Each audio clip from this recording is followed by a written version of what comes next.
So you want to start watching Critical Role, but you don't really know where to start because there's a lot of it. There are 3 campaigns, one of them currently ongoing, 2 of them complete but very long. There's 2 podcasts and neither seem totally complete. The YouTube channel has one-shots and mini-series and a bunch of other shows on it. And honestly, you're starting to wonder, what's the appeal and where do I start and what do I do? Well, let's answer those questions. Let's go through Critical Role beat by beat, figure out what it is and where you should start.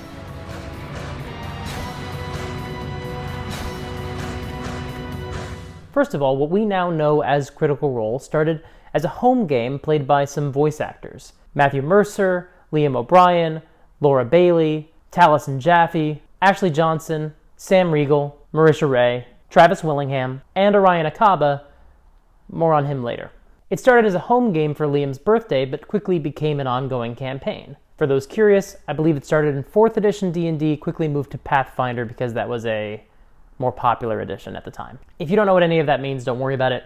We'll cover it in another video, but honestly, it doesn't matter that much. They switched to 5th edition D&D right before they started streaming on Geek and Sundry's Twitch channel. Which leads us to the first place you can start, which is the first episode of the first campaign that it started streaming. And I think this is the worst answer.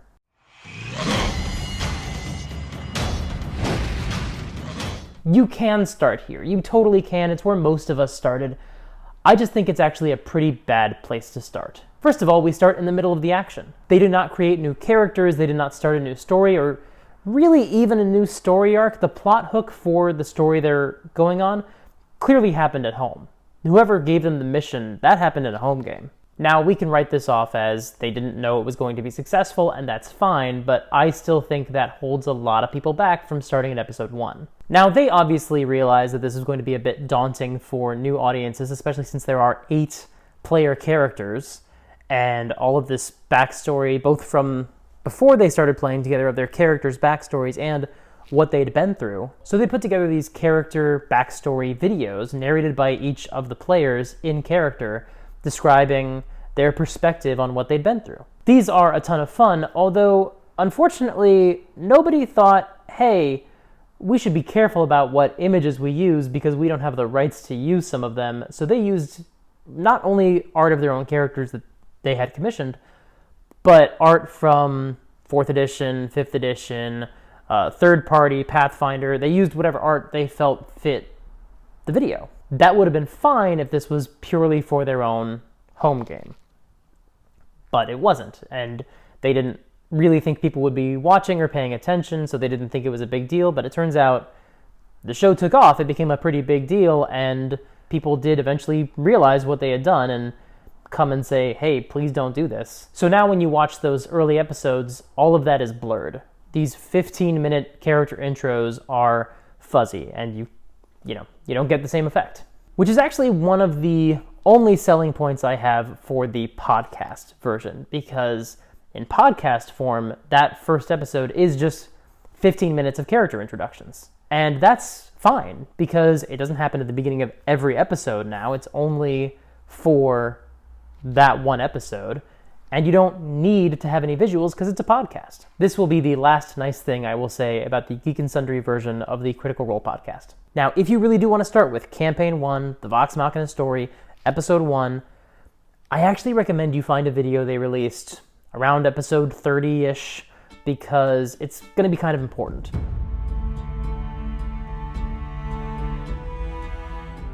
It's called The Story of Vox Machina. It's no longer available from Geek and Sundry's YouTube channel, but there is a Fansub version. I'll put that in the links below. All these start points will be listed in the links below, by the way. They put this out right around the time they ended the Briarwood Arc, around episode 35. This was the end of 2015, and they knew, at least Matt knew, going into 2016, that the stories coming up would involve things that had happened in their pre-stream home game. Not only characters, but actually events would become relevant again. These weren't just things we could hand wave and say, oh, you don't need to know any more than what we're telling you. It would actually be relevant to know some of the backstory. Additionally, people had just been asking for it, for a better way than these 15 minutes of individually narrated character introductions with a blurry image over them. They wanted something more substantial and a little bit more dramatic. I actually think the Story of Vox Machina, it's sort of disappointing that it's not up anymore because it was really valuable, and I think there is a real brilliance to putting that out. I wish they'd done it earlier, although I think once they'd realized their success was the perfect time to invest in a little bit of animation. But I also think they should have done it a little more often. And eventually we got some version of that with the Critical Role recap, which animates the Mighty Nein campaign. But I really do like the Story of Vox Machina video, and I think that it helps. I think it really helps you get some backstory. Now, if you want this backstory through another fashion, maybe dramatized a little bit more through a modern lens, they're actually publishing comics through Dark Horse that cover a lot of stuff before the stream began, with some tweaks. The first story arc, the first 6 issues, are a fictionalized version of how the group came together. I mean, it's all fictionalized, but invented for the comic book. When their game started, they didn't really worry about that. They just kind of all knew each other. But now that they have a lot more investment in the story, they put together a possible explanation for how the group came together on this first adventure, and that's the first story arc. Now that includes Tiberius, played by Orion Akaba, who is in the first 27 episodes of the stream.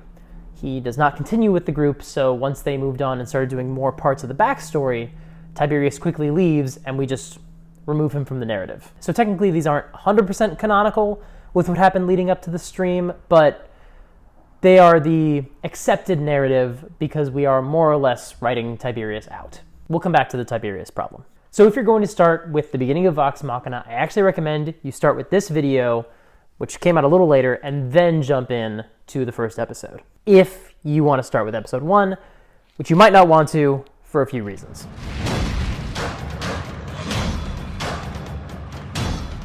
1, the sound is bad, the audio is bad. It's not only because they don't have the right microphone setup, it's the fact that there is so much crosstalk. So much going on, everyone is eating, no one is focused. It feels much more like their home games, I'm sure, and that's fine, but there's 9 people that we're watching, and it is frustrating to watch. The other reason you may not need to start here is because nothing that really happens in these first 11 or 12 episodes is that relevant. I mean, they will continue to reference it, and the introduction of Kima is fun, but you don't need it, really, to understand the story.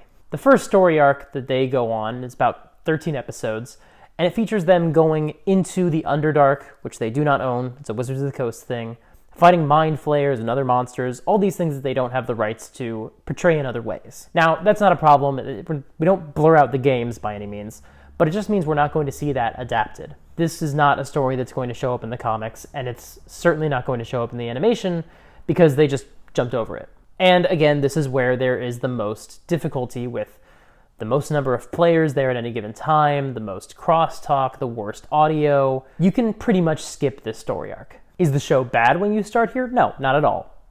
It's just not 100% watchable. The next story involves them going to another continent and fighting monsters, and there is some really good stuff here, do not get me wrong. The team gets split up, we have guest stars, there's some really fun monster stuff, but it is not perfect, and Tiberius continues to be a bit of a sourpuss, and more on that later. So you can watch this story arc, there is stuff that will come back later, but it's not required viewing. This is why most critters recommend, critters, by the way, are the fans of Critical Role, most critters recommend you start with episode 24, The Feast.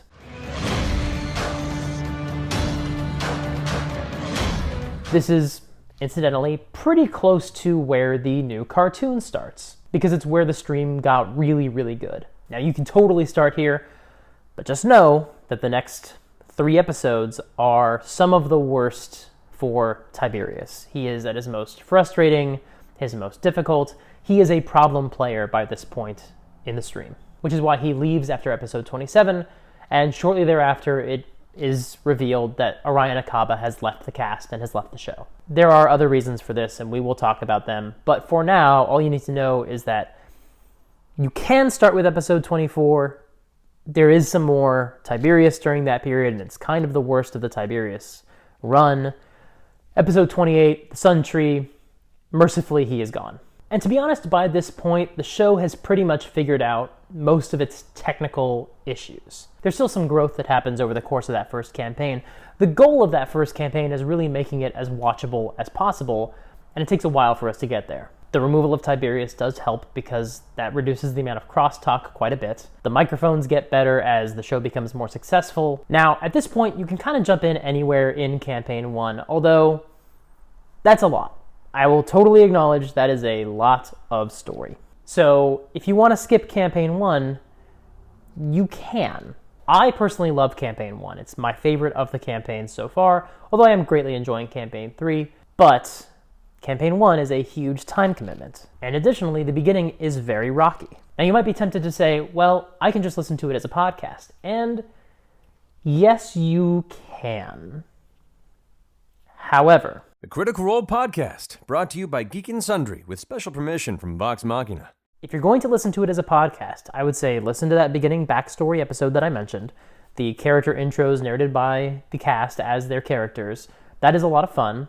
And then just skip ahead. Skip way ahead. In fact, I would say at this point, just watch the cartoon, the first season of the cartoon, and then start around episode 37. And I'm not joking, it is so much better that way. The reason that I say that, the reason that I have so much disdain for the first campaign as a podcast form is because it is so half-assed. Around the time they reached episode 100, they finally started putting out the show as a podcast, which people had been asking for.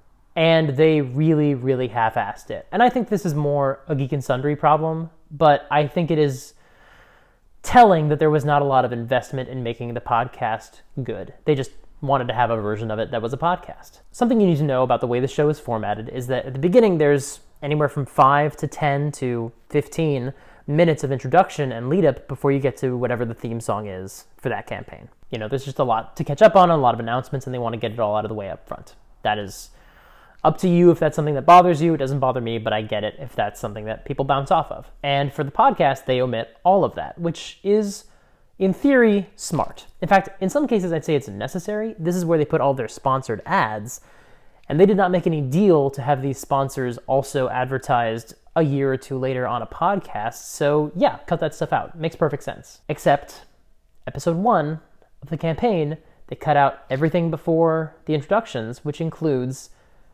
the introduction of what the show is. There is no intro from Matt saying, we've been playing at home for a while, these are established characters who already know each other, and we already are in the middle of an adventure. There is no going around the table and introducing people's names and who they're playing. There is nothing to orient an audience. So when you jump into episode 1 of the podcast, you are completely lost and completely unmoored. This has been fixed by the time they get to campaign 2. I'm sure whatever deals they made with their sponsors, they have worked out now where they will also appear on the podcast, so they're making their arrangements accordingly. So now, basically everything that airs on their YouTube channel also appears in their podcast, minus the mid-roll in the middle where they go and take a bathroom break. Thankfully, that is cut out of the podcasts, of course. But it is such a challenge to start campaign 1 with the podcast because you don't know what's going on. And yes, you have that introductory story of here's who the characters are, but you don't get any of the players' names, except for the show notes, I suppose. But you also do not get any sense of what they've been doing. You don't get the story of Critical Role yet, the story of Vox Machina, because they hadn't made it? No, they had. Of course they had. They just didn't use it? I don't know. It's a baffling choice, and it bothers me so much, because that's why people bounce off of the first campaign. And additionally, if you are only listening to the audio, it is impossible to ignore the crosstalk. It is impossible to ignore the bad microphones. It's not a good way to start the show on episode 1. Another reason why the audio is often so challenging during campaign 1 is because Ashley Johnson is not present. She is filming a show called Blind Spot for a good chunk of campaign 1 and 2. But the solution during campaign 1 was often to Skype her in from New York, which means that's another added wrinkle of audio issues. With campaign 2, they never Skyped her in. They just had her present when she was present and not when she wasn't. Campaign 1 also has a lot more people missing sessions, especially early on, but even in the 60s or 70s of the episodes, people would still have to miss episodes, and they'd join by Skype. Because that happens more often, it does bring the sound quality down a bit. For Campaign 2, Ashley only joined while she was physically present and did not ever Skype in. So, in a way that helps the audio quality for Campaign 2 in a way that's kind of unfair. If you want to listen to the podcast, definitely skip the first 20-ish episodes. Start around 24 is fine. Start around 28, maybe smarter. But I would honestly say, watch the cartoon.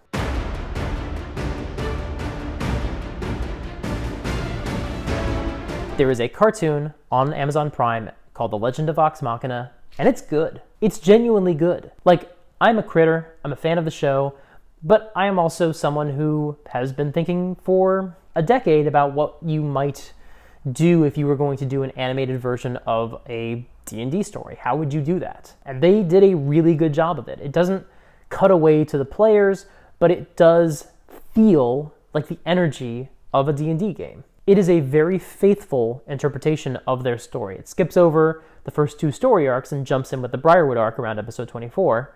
Well, it has a little bit of pre-stream stuff because that'll be relevant as well, but that's like 2 episodes, and then we're in the Briarwood Arc, which is a beloved story arc because that's the first really solid, meaty, emotional story on the stream. And I really do recommend you start with the cartoon. If you're going to get invested in the Vox Machina story, the cartoon is probably the best way to do it. But I will acknowledge it's a different experience. The story is the same. Faithful, incredibly faithful, and in fact improved, not only for the omission of Tiberius, but for the inclusion of proper setup and a different pacing and just making everything a little bit tighter and a little bit more linear narratively. It's a really well done adaptation. It's one of the best adaptations of anything, I will say, unless you are enjoying Critical Role not for the story, but for the players and the dynamic around the table. There are critters who feel dissatisfied with The Legend of Vox Machina. Some, not a lot, but some, and the reason they cite is because it doesn't feel the same. It's not a good substitute for watching the show. Now, I would argue, yes, it is. In fact, it's a vast improvement over watching the show because of all the issues I mentioned before, especially because season 1 of the cartoon covers the period of the stream game where there's the most challenges. Changing players and changing microphones and changing the set, all of that is happening at the same time, and they're making it better and they're making it more watchable, but you can strip all of that away, and the story, in its refined form, is interpreted for us via the cartoon. But not everyone is watching Critical Role for the story. I do, and a lot of critters do, and I think that's what separates Critical Role from other popular live streams. But there are some people who are really only enjoying Critical Role with that parasocial relationship with the cast, of having them at the table playing their characters. That's the dynamic they enjoy. In the words of one of the theme songs from the second campaign,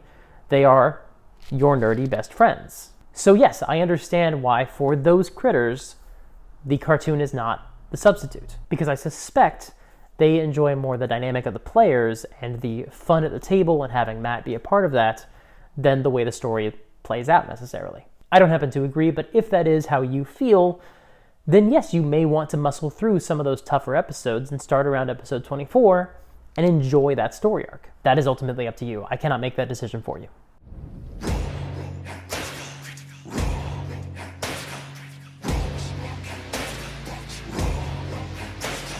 And then the Vox Machina storyline ends after episode 115. It's a really good story arc. It made me cry, but you may feel, very understandably, that is too much content. Even if you start around episode 24, that is still hundreds of hours of content. Multiple hundreds. Yes, yeah, that's true. That's fair. Vox Machina as a whole runs 373 hours long. And yeah, if you listen to it through a podcast or double speed on YouTube, it can go a little faster. But you may want to start with a story that begins at the beginning, with these characters all getting to know each other, seeing these dynamics develop. That's where you get Campaign 2.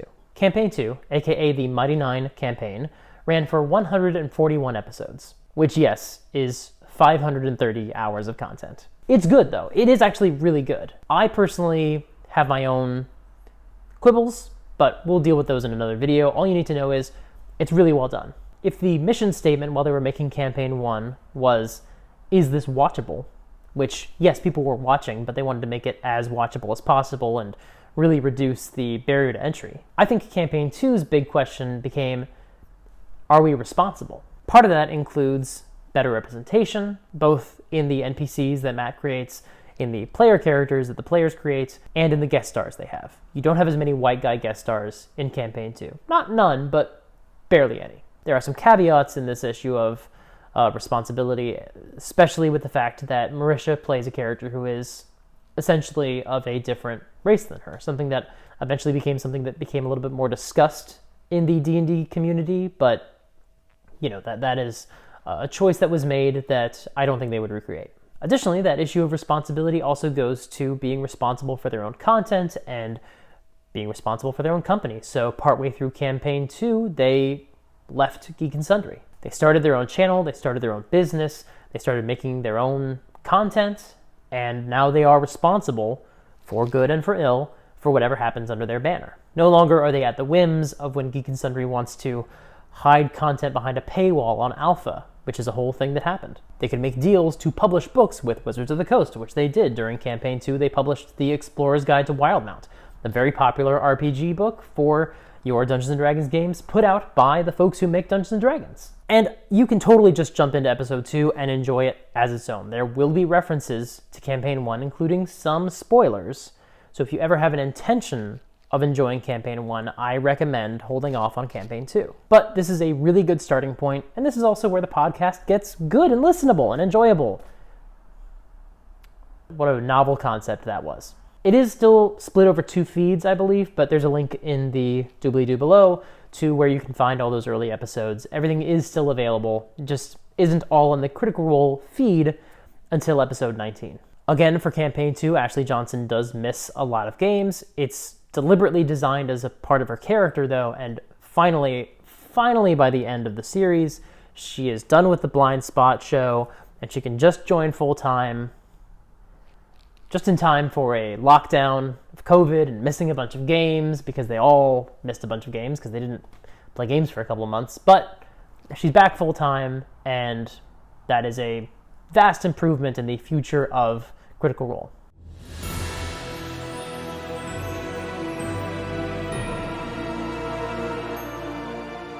Now, if campaign 2 was all about the question, is this responsible? Which I guess is open for debate, but that's what I believe. Then after campaign 2, the big question I think became, is this scalable? Or if you prefer, is this franchisable? AKA, what is the future of Critical Role? Will Critical Role continue to be able to function without Matt as the Dungeon Master? This is a common problem for actual play shows to deal with.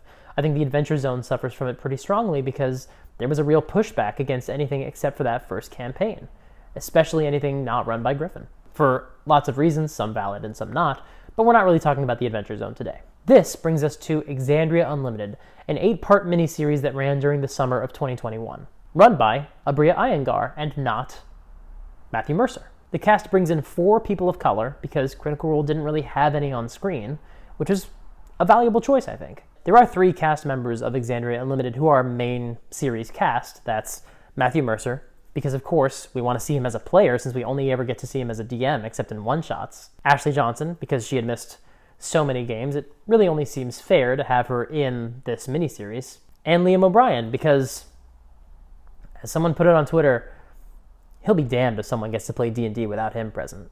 Now, Exandria Unlimited was not incredibly popular, and I don't have a really good compelling reason to tell you why that is the case. I think Exandria Unlimited is good.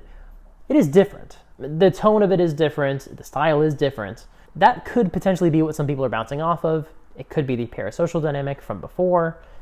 It could be that mid-2021 was a pretty turbulent time for a lot of people. I myself was getting ready to get married, and there was a lot of wedding prep happening, so I did not get a chance to watch Exandria Unlimited, most of it, until after the wedding. Do I think it deserves the inattention it got? No, I don't, but I think that that was a troubling moment to see that there was this resistance to what the potential future of Critical Role could be outside of one main campaign run by Matt Mercer with the same 7 people at the table.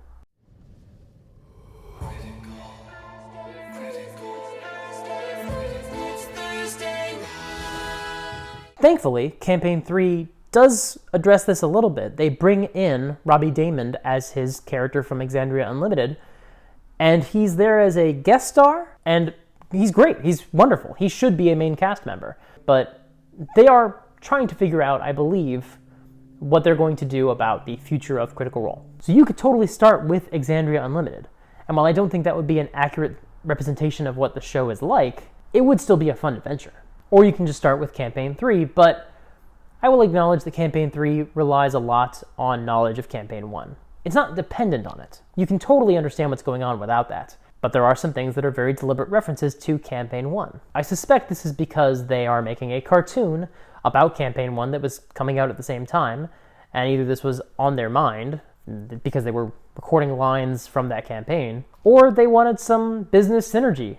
Honestly, either answer is totally fine. It is totally valid for Campaign 3 to reference lore from Campaign 1. While that may make it a bit more impenetrable to new viewers, it also enriches the experience and the world. There's some value there, I think.